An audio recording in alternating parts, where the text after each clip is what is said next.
What's up, guys? We're back to another interview, man. I told you guys we're dropping this thing like, I don't even know how to explain it because we're going so fast. I feel like I need to take a break, which I am. I just announced just like the past week that I'm taking a halt on doing interviews just so I can relax for a second. Because I'm a one-man team when it comes to this booking and advertising. Yeah. You know what I'm saying? Yeah. And, you know, you ever felt like you've ever been, and I know I haven't introduced them yet, but have you ever felt like so clustered that like you gotta take a break, bro? All the time. You know? Like, the line of work what you do, man, you don't want to consume you. So you have to at least take a break, take a pause. And it's okay to feel comfortable by saying no sometimes. Mm-hmm. And just taking yourself out of the element and just focus on yourself, your everything well-being. About you. Yes. No, and I agree. And yes, I just had to bring that up because it's crazy. Man, trust me, yes. But I do got the one and only for interview 113 𝙄𝙣𝙩𝙚𝙬𝙚. I said this so wrong. Listen. It's all good, bro. No, man, we've had problems doing it because I was trying to do Deak Smalls, and every time I was trying to do it in the promo, I kept messing up. So I apologize. It's all good, bro. Yeah, you gotta apologize. But I'm a perfectionist because, like, whenever I do these, you know, the promo and stuff like that, I try to make it sound like catchy. Because do you ever get mistaken for people thinking it's DK? Bro, I've got mistaken. Or DJ? My name's been butchered so many times, man. I don't even take offense to it. I get it. Sometimes I'll butcher my name sometimes, man. Right. It's all love, though. It's like, I'm fine. Right. No, so let's give you the proper introduction. Can you introduce yourself for some people so that they actually know who you really are? Because I feel bad. I gave you a poor introduction, but I still want people to know who your name is and everything. So what's your name, man? It's all good, man. But I go by the name Deak 𝙤𝙤𝙬𝙚𝙬. Mm-hmm. You know, I'm an actor, producer, writer, and just a man of love and life, period. So, Where were you born, bro? I was actually born overseas, man. I was born in Germany. My father, he served in the army 15 years, and when he retired in '94, we moved back home to the States, where predominantly all my family are from South Carolina. So whenever you were kind of old enough, did you ever ask them why they would name you like DK Small, DK Small? Well, the thing is, that's not even my... That's a rare name. I've never heard anything like that. And that's the thing. That's not my government name. See, my government name, I'm a junior. My father's name is Derek. And the Deak came from, like, growing up in the neighborhood. Like, the neighborhood where I would always hang around with. Everybody had their own distinct nickname. Like, there was a guy named Ezekiel, and then they'll call him Zeke. And there was a guy named Brian or somebody, and we just call him Beak. Just so happened my name started with a D, and it was like, and at the time I thought I was a rapper at the time. We don't got to talk about that. But I thought I was a rapper, and the original rap name I was going with, they was like, no, we can't ride with that. Oh. So they was like, you know what? Your name Deak. And I was like, nah, but it just caught on. So I was like, I ran with it. It was way better than the initial rap name that I was going by with. What was the original rap name? Whew, boy. Oh man, something banging. Yo, that I was doing none of that. DK banging. Deak banging. No, but that's the life that you kind of go and learn. Yeah, like, you go through it and you learn. You know what I mean? That you shouldn't be kind of doing the certain things that you think you should be doing. You know. And I wasn't doing it. I was just I was rapping number cap. Yeah. I was doing none of the stuff at the time. At times I was young, dumb, thought I wanted to be doing this and that, when really my love was just in the arts of theater. Right. Acting. So even just being born in Germany, what made you kind of come on this side of, the whole United States? Well, I mean, like I said, that's a big jump. That is. My father, he retired in '93, '94. So he wasn't going to stay for the rest of our lives in Germany, so we relocate back home in South Carolina, Mount Pleasant to be exact, where I'm from. So it was somewhat of a culture shock for me, man. What's something that you kind of like you brought from there to here that you kind of noticed, or is there anything that did you ever have anything translate from them? Not really. I was a shy kid, bro, as growing up.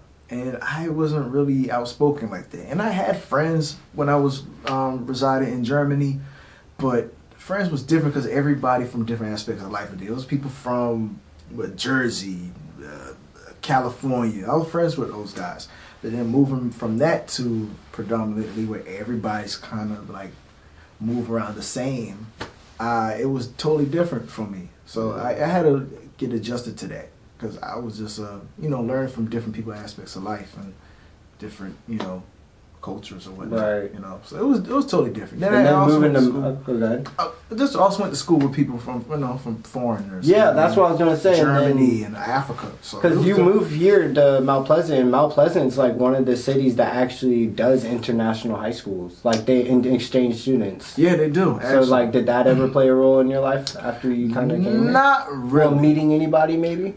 For me, not really, man. I think as far as like getting back in tune with meeting people from different side of the world, that came along when I attended college in upstate in Spartanburg, South Carolina.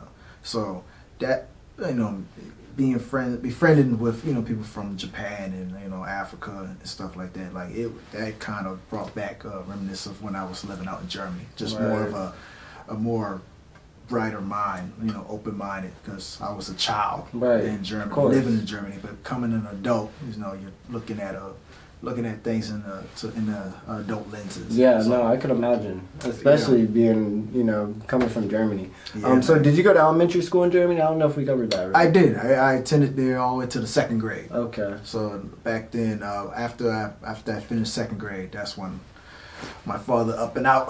We got up out of there, man. That's so when you went from 2nd to 3rd grade, did you notice anything different in the schooling?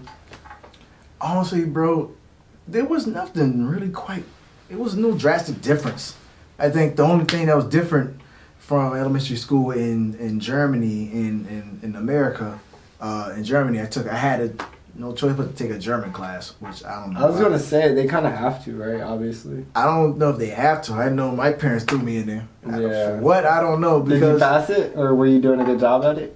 I sucked at it, man. I don't know if I passed that class or not, man. I don't think I did. I don't even know how you speak German. I don't know how to speak German. That's the thing. Like, I think the only one word I knew how to speak in German was saying no in German. And that's just because every time I would say something I got it wrong, they always would say it in German. Yeah. So it was just embedded in my mind, like, nein, which means no. And I'm like, damn, well, I guess I'm not going to pass this class. So when you probably got back, or you got into the U.S., you were probably kind of happy, because it was like you're connecting with people who actually speak your language, in a way. Kind of. Honestly, man, I no frustration. For the most part, living in Germany, man, I had fun. Yeah.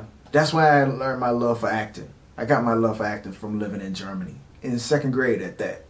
And, I had friends out there, close friends. I think I met one of my best friends out there. My first best friends out there. And, I had friends living out there. So moving from them, leaving them and moving back to America, man, it was, the process was way more slow. Because in Germany, we had a community. Like, I had a church family. I had a school family. I even had the neighborhood family, like friends and everything. We had a big community, man. And when I moved back to the States, I didn't know anybody like that. It slowly progressed into me knowing people. They knew me because of my parents or my other family members. So I had to really build my own identity, build my own community. It's hard, though. It's hard, especially if you're not a kid that's really like an outspoken kid like I was, man. Like, I was really standoffish, man. Like, it took me a while to really get to. Did you kind of like notice anything that kind of stuck out that you were like, I'm gonna become a crazy big actor in the future, or was it just something that? Man, just came natural. I feel it came natural because I wasn't good at sports, man. I didn't really have no interest in that. Like, I was a kid that would go outside and play, but I would always also like do my own thing. I wasn't shy. I wasn't afraid to have fun with myself, if that's the way to say it. But I had my own imagination. Like, I would go on the playground by myself. Like, if my friends couldn't go out and play with me, I would play on the playground and imagine I'm on a captain ship. I'm the captain of a ship or whatnot. Like, I had my own imagination, bro. So just all that, and watching so many cartoons and movies, like, it built that. I had a love for impersonating. Right. Of characters. Who would you like look up to the most on impersonating? Man. And I wouldn't say like copying like exactly what they do, but just somebody you kind of wish that you played a role like their role. Like, I can relate to you because me and you kind of do the same thing. You act and I do like, you know, skits and stuff like that. So technically I'm an actor too. Oh yeah, you are, man. I'm just joking around. Yes, but no, I think Denzel Washington and probably Johnny Depp are like my favorite. Like Depp. I would love to act with them. You know what I mean? Those guys, man.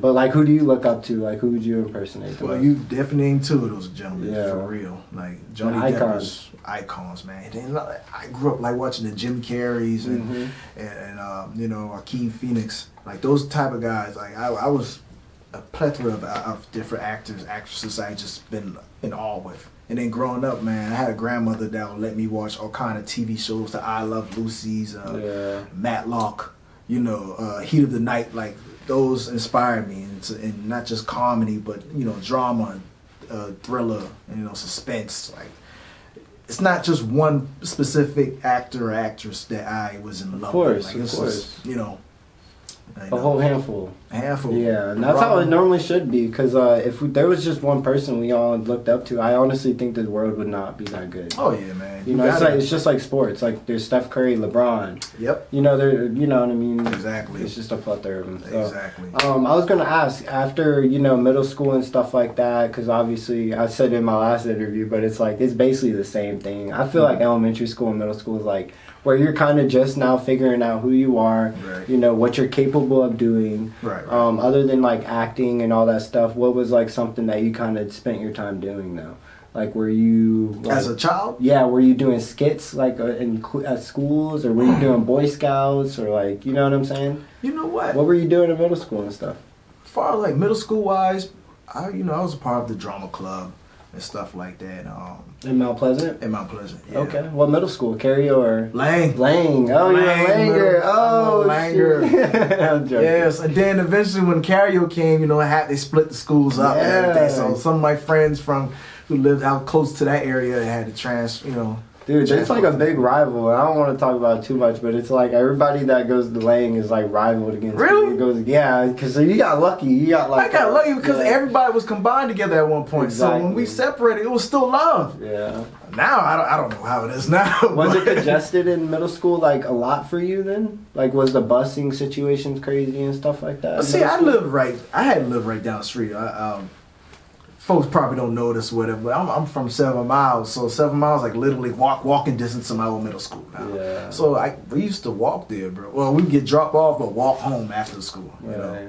So it was no issue with me. Were you like a straight A student or like straight A? What's that? C, comedian? I was getting by with C's, man. Yeah. C's and B's. Yeah. And not saying I wasn't a bright kid. It's just that I get bored easily, man. So if something don't catch my interest, I really try to layer off. So that's why I was just so fascinated with the theater and everything. And I would say like English class or social studies. Like I love history as well, you know. So I was mostly in tune with that type of subject. Anything that would catch my interest. Your favorite like subject and like favorite subject? Like in like I meant to say a certain thing. History. I meant to say.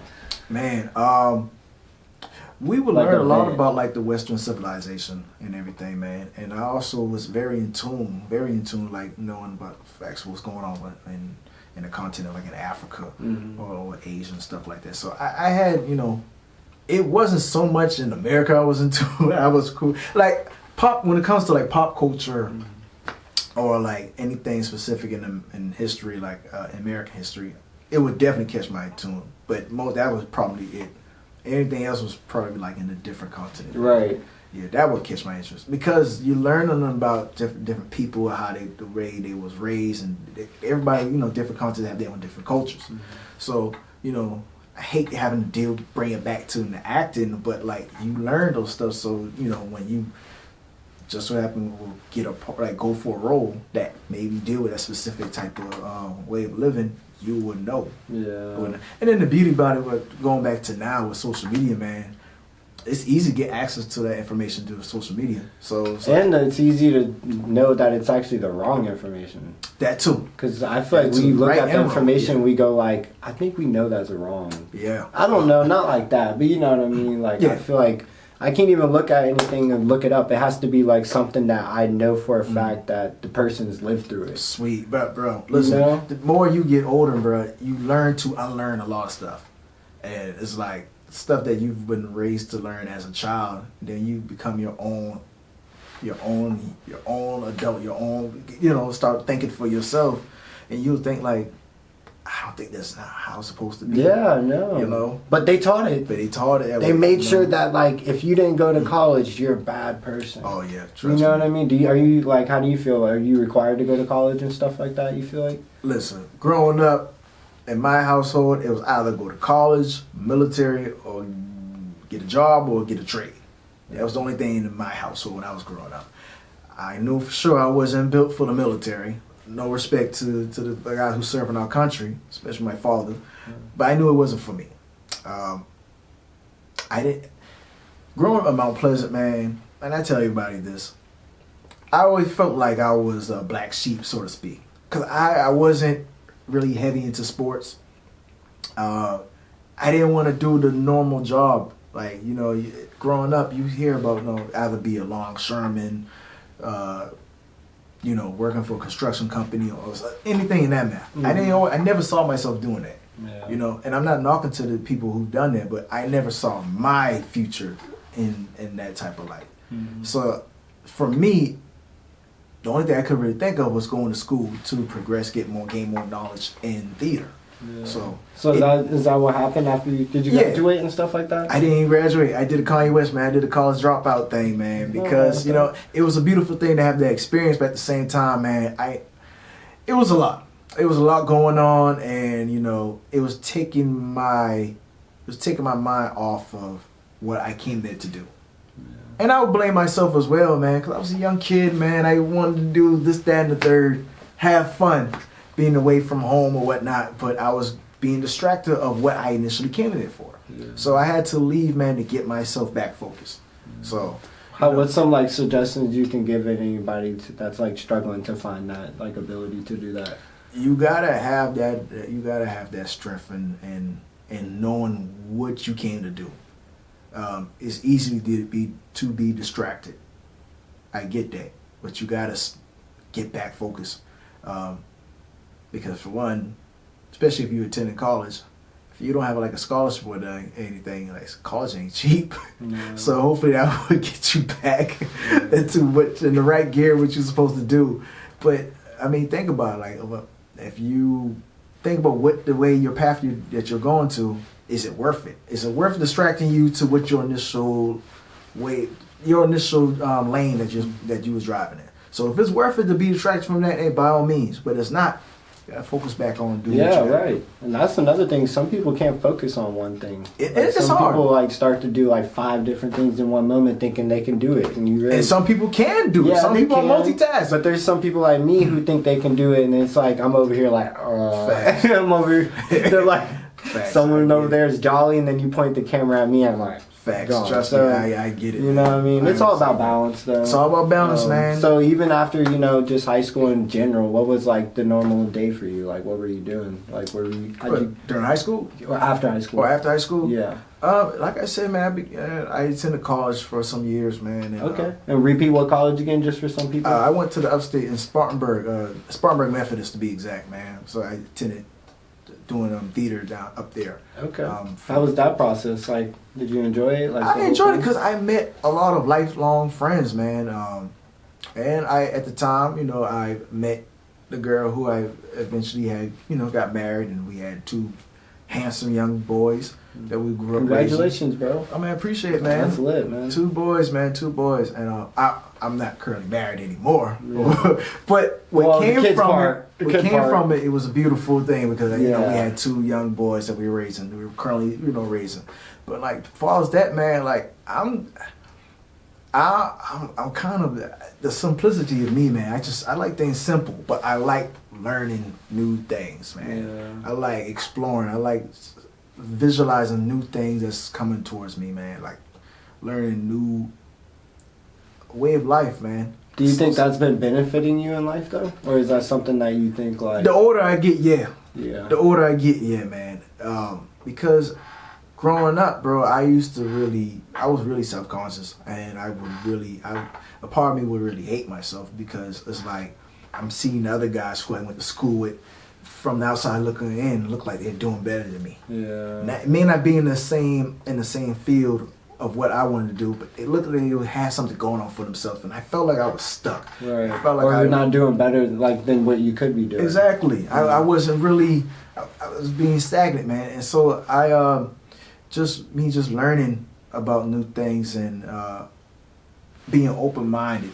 Some things, again, growing up, you had to be closed-minded, so to speak. So me just becoming an adult, I wanted to learn new things. You know, practicing meditating. I wanted to ask though, like, and you don't have to like give us an answer on it, but what's some like suggestions you could give to anybody who kind of who's going through a divorce or something? And we don't like I have to talk about. Man, I have no problem with it. I think it would be kind of like journey. yeah, I think it would be beneficial for people to kind of get some like knowledge on that because a lot of people are going through kind of divorce right now, you know. Facts. So what's something that you could kind of give anybody who is? Well, you know, anybody who's recently going through a divorce right now or a divorce, you gotta understand, man, it's a part of your journey. It's part of your life. That should not be the end of your chapter. It's the end of your story. Maybe the end of the chapter, but that doesn't mean it's the end of it. It doesn't mean the book is done. You know, you got to bounce back from that and learn it and start learning more about yourself. And that's one thing I'll say about me. And I hope anybody will learn from my story is that when I went through my divorce, man, it made me restart myself, restart a new fucking game of my life, you know. So, and ever since then, man, it's been beautiful. You know, I'm not gonna say you're not gonna have your bad days. You're gonna have your bad days, but at the same time, it's like you gotta learn from your past mistakes or anything that's been bad that happened your way, so you can proceed on. There's no need to dwell in this shit. Yeah. You know, you continue. It only makes it worse. Only makes it worse, man. You continue to sink down that that sinkhole, bro. You're not gonna pull yourself out. You gotta pull yourself out, man. Mm-hmm. It's that the rope is there. You just gotta have that strength to pull out that mug. Yeah. You know, so. I was gonna ask, how are you able to like manage all going through that, and then being a successful actor that you are now? Like, how are you able to like balance all that? 'Cause that's a lot. I look at it, man. I take everything that has happened in my life and I use it as fuel to my fire, man. To use it when I'm going out for auditions or whatnot, or even the projects that I have been a part of. I use anything. If I don't identify with the story, I won't proceed because I feel like I won't be able to give it a life the way it's supposed to have. Yeah. So I try to get stories, man, that I could identify with. Rather, if I've been through it or if I know somebody who's been through it, man, I want to give it life and let it feel authentic. And if it's not true to my heart, if I feel like I'm suppressing myself by not putting my all into it, I can't go through it. I can't do it. And I use that. Acting is therapy. I'm sure you as being an actor as well, and I'm sure you know any other actors, they would tell you the same thing. It's our second life. It's therapeutic for us, you know. So we take advantage of that because it's more of just our jumping into imagination of not just taking a part of ourselves and then putting it inside another character. Mm-hmm. So that's what I agree, man. Especially when it comes to like going through life trauma things or life traumatizing things, because I think our brains can handle more than what we think we can, but it's still like able to bounce back from certain things, which I feel like you have, you know. So I was gonna ask, what was your first like big acting role? Like, what was your first big gig that kind of like had you in shambles? Man, I wouldn't say like crazy shambles, but just had you rehearsing the extra more than you normally would. As of right now, because I still feel like I still have more. Of course. More to come, you know. But you've done some big stuff, man. I've been but you gotta get the flowers where it's due. You can't just act like, you know, like you've done some stuff that not a normal person has done. So that's why I was curious, like, what's something that's recently you kind of felt like it made you talk your shit, you know? Man, not so much of a project, but I've been collaborating with other directors, shooting like mini shorts, whatnot, like quick scenes and everything. And the quick scenes I've not recently, but I've done a few years ago, man. I've been very proud of myself because I gave a lot. I gave a lot in especially in one specific one called I'm God. It was definitely a mental exercise. Mm-hmm. It's dealing with a guy who's currently in prison, and he's dealing with the fact that he still have the mentality. He's not letting go of the mentality that he think he's still kingpin. He think he's untouchable. Yeah. And then on the other side, he's dealing with, he have family members that rely on him. Yeah. And he's not showing it, but at the same time, he has a brother that's want to follow in his footsteps. He may portray that tough role, but either he's not like his brother. He's not like the character who I portrayed, and he could be easily touched. Rather than my character, he built that reputation of not being touched, and it just felt so. It was so real to me because I grew up with guys who've been in that position, or who had it's relatable. Who had a relative that's been in that position, or on the other side as the little brother and thinking they're something that they're not. So it really gave me the uncomfortable. I was really uncomfortable about it because I wanted to be real, but at the same time, it's like I really wanted to tell the story. Yeah. So I had to do a lot of research on that joint, bro. And for the most part, it turned out good. I have received a lot of compliments about it. And even if because I personally haven't seen the project, but I'm not gonna act like say it's bad or anything. But even if it was bad, it doesn't matter. You got to get up way back up and go harder, for the next one. Because I think that's what happens. Like even on my end, it's like we reach to try to do the best that we really can, but don't realize that there's so much room for growth. So anything that you do see, like in this present moment, you're not gonna like it in a month. Right.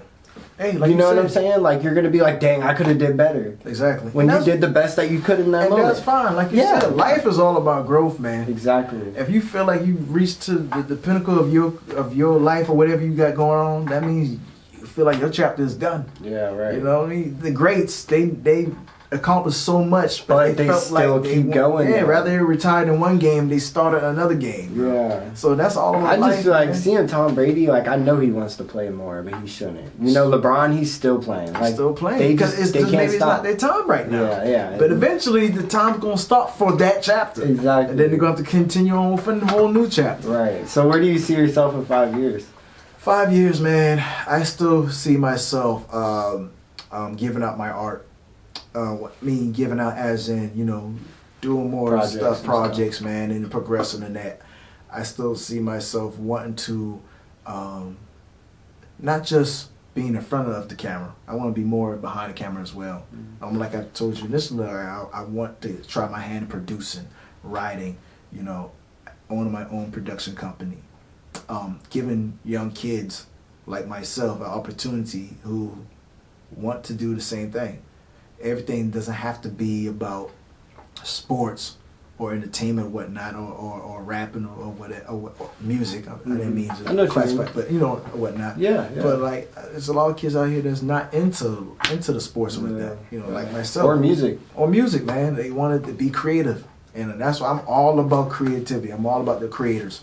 So that's why I really see myself in 5 years as really not. If I don't even get to that part in the first 5 years, eventually it's going to come. Yeah. But I'm still working my way to get to what I just said I wanted to do. Right. But it's all about the art with me, man. So like, what's one suggestion you could give to anybody who's trying to get into the lane of acting in general? Don't be afraid to ask. Don't be afraid to ask around. Ask for what? Ask to make sure. Ask for help to get inside. Yes, to get inside the arts, man. Taking acting classes. You must take acting classes, whether it's online or in person. You got to get your feet wet in it because when you go out for get those auditions or get an agent, they're going to ask you, have you been taking classes? Keep that sword sharp, man. Whether you booking a role or not, you still consider yourself as a working actor because you're working yourself to get to that point. Yeah. So while in the meantime, you're taking classes, even as this day and age, you don't even. Everybody feel like they have to wait for the casting directors to get you. You can make your own projects now. Exactly. And wait until it happens. With that iPhone, man. Yeah, you can. You know, but also do that and then wait for the big moment. Yes. It's like leading yourself up to the big moment. You look at acting as a mixtape, in a so to speak, man. Like from you could look at it as like the rap music. I mean, rap game. Yeah. Like everybody do their mixtape and then they make it to that major album. You know, these short stories, short projects you do, that's your mixtape. It's building you up to your numbers add up to your major debut, man. So, I agree. That's how don't be afraid to ask. Yeah. Okay. And anything, rather it's acting or whatever, sports or whatever. Like you have to not be afraid to ask for help. Right. What's some upcoming projects that we can see you kind of, in the future? I would say future as in like maybe like a couple months. Like, do you have any upcoming projects that we could talk about? As of currently, man, well, I got a project coming up with the guys at 19 Pictures. It's a production company, man. We got something that's about to start production by I don't want to give it a time frame, but we start production soon. Yeah. And as of that, man, I also create my own content. Still out here auditioning for stuff, and just having fun with it, and don't take everything to heart, man. When you go for those auditions, I think I'm out of subject, but okay. When you go for those auditions, man, you can't get so serious with it, man. Throw out the art, send the audition, and then after that, retreat, man. Just ease your mind, man. How do you get ready for rehearsals and stuff like that? Like, do you just kind of like 𝙄𝙤 like by yourself, or is there like a prepping stage you do? What I'm starting to do now, which has been working for me a little bit so far, it's more of like a kind of a meditation. I actually learned this joint from watching a few of 𝙄𝙤𝙦𝙬's interviews about clearing your mind and forgetting everything by saying things that don't make sense, like saying something like your name backwards or whatnot. Just keep on repeatedly saying that until your mind is blank. That gets you in tune with the character, and then when you read those words on that page and start really mastering it or whatnot, your only focus is just those words and nothing else. At least it has helped for me. It may work differently for somebody else, but that's how I get myself into it. Breaking down, like writing notes and everything, and like specifically what the scene's about, who he's talking to, what they're doing, how they feeling that day, how they feeling the next day. You're creating your own narrative of what they gave you. They give you, the casting director is going to give you but so much of what they want for you. Right. But it's okay to create your own story around those lines that you make. Rather it could be 1 or 2 lines. Yeah. You still create your own story of that thing. What's something that like you kind of like pinpoint out that it's going to be a good rehearsal for you? Like, is there ever moments you're like, this is not going to be a good rehearsal? I need to abort. Oh, you know what I mean? It's like a panicking stage. You ever had that yet about doing all? I used to starting off. You know what I'm saying though? Like a blank, like you just kind of blank out. Yeah, I used to. And then I felt like I was forcing it at one point. And it's like I don't want to feel it, because when you feel like you're forcing something, it's not real. Mm-hmm. It's not organic, man. I want things to come out that way. That's how I try to, taking takes. It doesn't. I don't think there's nothing wrong with just taking takes after takes until you feel comfortable with the story. Mm-hmm. Eventually the first 3 or 4 takes, you're gonna feel kind of stiff with it, and then until the point it's like practice on your jump shot, man. You're gonna be bricking so many times, and eventually your focus is gonna be on that goal. Yeah. So you're gonna eventually start hitting it. So that's what you do in an audition. Yeah.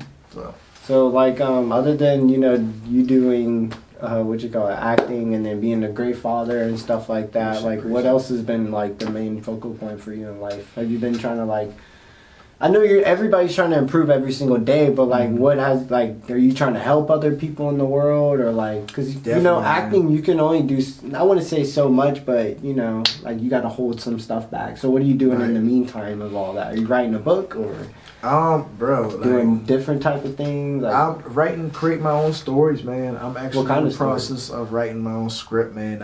My own for a feature film. Okay. Something I have been procrastinating for God knows how long, man. You know, and I finally put my foot down and just wanted to really go hard on trying to create this story and make this story come to life, man. So I've been working on that, man, and you know, going to therapy a lot, man. It helped me in order to learn a lot of stuff about myself. Some stuff that I may have didn't want to connect with, some things I may have wanted to deny about myself, some things I have to let go, or some things I have to accept. Yeah, because most of the times the things that you can't accept are the things holding you back. Exactly. And it's pretty common, I get it. Or not even common, it's self-explanatory, but it's the truth. Like, it's the smallest things. Like, if you're not going to stop smoking weed and you feel like you can't handle certain things or do certain things, then you shouldn't be doing it. But, I mean... You know, but some people still do it. Right. And that's why I feel like, you know, I personally think therapy would be amazing. It's like, I need it, you know. Yeah. But I just know, I don't know, I just think I'm doing a great job of trying to learn how to balance it myself. Are you afraid to go to therapy because you feel like what you tell your therapist, he or she might tell you that it's wrong? No. I think it's more of like, I just don't see a real need. Like, my girlfriend's my therapist, you know what I mean? Not like my full-on, like, you know what I mean? That she doesn't need to be told, like, well, not told, but talked about everything. Right. But it's like, that's who I go to cope. Like, it's like Hawk. Yeah. Like Hawk, you know, whenever he gets his girl, it's like, Hawk, I'm not mad. Like, I'm not mad no more. I'm cool, right. you know? And that's something I've never thought I would ever have, but that's it. And then, I don't know. You see how much I talk, too. It's like, I think this is my therapy. Exactly. That's why I'm taking a little break, because I feel like I've started, like, intertwining my life with everybody else's life and not thinking about mine anymore, you know? And it's not a bad thing, because I love this. I love doing what I'm doing, but I just don't, when I start doing something, I want it to be like, committed. I want to be 100% doing it, helping everybody, you know. And there's nothing wrong taking breaks. And you don't have to apologize for it. Right. You're human. Yeah, you know what I mean? Fact. You have your own life. Sometimes I feel like I can't. Like, I really can't, like, just stop. Like, it's like a thing, you know what I mean? I honestly start forgetting things, and it's bad. I mean, not in a bad way, but just like, I remember having good memory, and now since I've been doing all this like podcasts, you don't want to exhaust yourself, man. I think I have. When you feel like you're getting to that point that you know you're not normally doing, like forgetting, like you said, that's a sign right there that's telling you, like, okay, time for me to just take a couple steps back, take a little quick breather. I need to go put on that 𝙄𝙣𝙩𝙚𝙬 3000 album. Bro, just tell me, man. Listen, chill out. I will play that in a minute, That's a fact, Shout out to 3 Stacks, man. No, that's hard, bro. I think people are just so unappreciative of what we've been given from him, because, like, you know, we've haven't heard anything from him in a long time, and I don't know. I'm glad he came out with that. But no, man. I wanted to ask, how do you always be yourself when you wake up? Man, I'm a spiritual guy, man. So first thing, I just you know, I'm just thankful just to be breathing again, because you know, we grew up with we may have lost a lot of people coming up, man, that we, you know, loved and known or whatnot. It's just given the fact that you make it another day, you have no choice but to be grateful, because you didn't have to be here. You know, I have my children, I have my lady, I have my friends and family there, and I'm still able to get up to do what I love to do, and not even just doing what you love to do, but able doing the stuff that you may not want to do, but you have to do it, not to hurt you, but in order to make ends meet right now. You know, you still have the capabilities to get out there to do it. So it's like being grateful for the littlest things, man. That's what gets me up. That gets me up and running all the time, man. Like I said, predominantly is my children, but now I'm also including myself in that. Like, I'm just grateful I'm doing this. Now I'm capable to do it, because a lot of people that's maybe in the same field as you don't have the information that you got. Right. You know, so you gotta be thankful for that, man. You know, there's nothing wrong with sharing. I think it's determination too. I think some people just don't know how to like find that drive. Like, they see what they can do and they know that potential is available to like get to that climax, but they just won't do it. Like it's just something that's just holding them back. And I don't know, it's a lot, man. It's a lot, man. But you know, it's that like I say, man, life is all about experience, man. Some people learn later than others, but eventually you will get it. Especially if it's something that you're determined to do for yourself. So, you know, that's what all life is all about, man. Stuff. I'm still a student at the game. Yeah. I've never professed as being the teacher. Right. I'm a teacher of some things, but it's nothing wrong as being, the guy who can still learn from. I learn from my children, man, and I'm way older than them. I learned from my nieces and nephews. I learned from the other kids in the neighborhood. I learned from the elders, the guys who's on age with me, or different nationalities, different religion. Like I've learned from all this stuff. Like I'm still a student in the game. Right. You know. No, we all are. I don't think anybody will ever get to the point of perfecting everything. You know? Oh no, that's not life. Perfection is not. It doesn't exist to me. I feel it doesn't exist. You know, your imperfection is perfect because, you're revealing your flaws, but it's okay because you're learning from them. That's if you're trying to learn from your mistakes or whatnot, or whoever done anything wrong to you. And I think it's just the beauty from it, man. Like I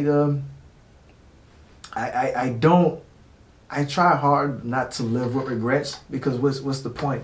You know, what's happened in your past, whatever you've done or whatever have been done to you, it's in there now. The ink is already dried in. What are you going to do after that? Mm-hmm. Are you going to sit and mellow inside what has been done with you, inside the wreckage? Or are you going to continue, or are you going to grab that broom and dustpan, you're going to sweep it out the way and continue to move with your life? So that's what it's all about for me, you know what I mean? Like, you can't just dwell in the past. It's happened. It's part of your journey. It's part of your testimony, you know.